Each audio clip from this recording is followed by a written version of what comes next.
it's Amy with newwayhealthandfitness.com.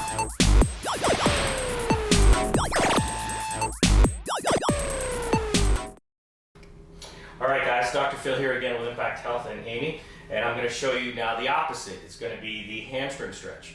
So the hamstring stretch is going to be the one that's going to be on the table today. The reason why I have her hand on my shoulder is because she's kind of balancing herself. So if you're doing this on, let's say, a workbench or a table or something like that, you don't want to fall off. That's kind of counterproductive. So the start position is sitting, pelvis straight. Don't do it yet, not yet. Let go. Good. Sitting position, pelvis straight, leg down and kind of back a little because you want to be able to lock your hips. You also want to be able to stay straight forward so you're not twisting your hips. If you twist your hips, you're going to unlock your hamstrings. Now the goal, and she's got pretty good hamstrings, the goal is to be able to get the leg all the way down without losing your posture, not yet, without losing your posture and being able to hold the stretch.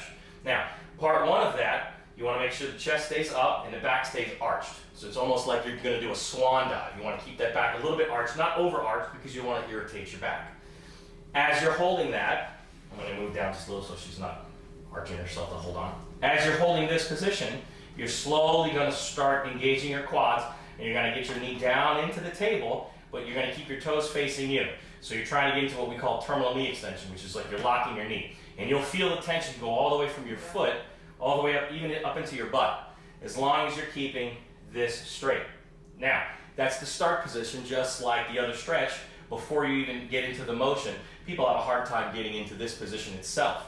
And you got to be able to hold the knee, you got to be able to hold the foot up, and you got to be able to keep the posture right.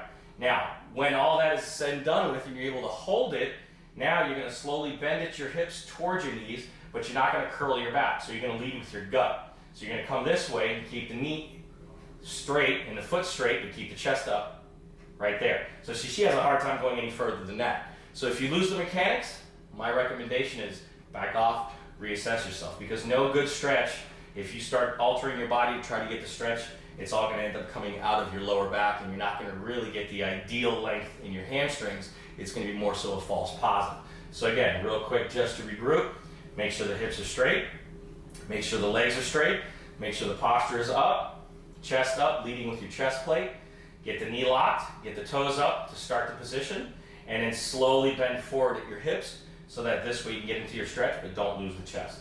You got to stay there. And most of the time, you're not going to go very far. You'll feel it right away. That's the hamstring stretch. Thanks for having us, Dr. Phil and Impact Health. Let us know what you think about our videos. Give us a thumbs up or a thumbs down, and don't forget to subscribe to our channel.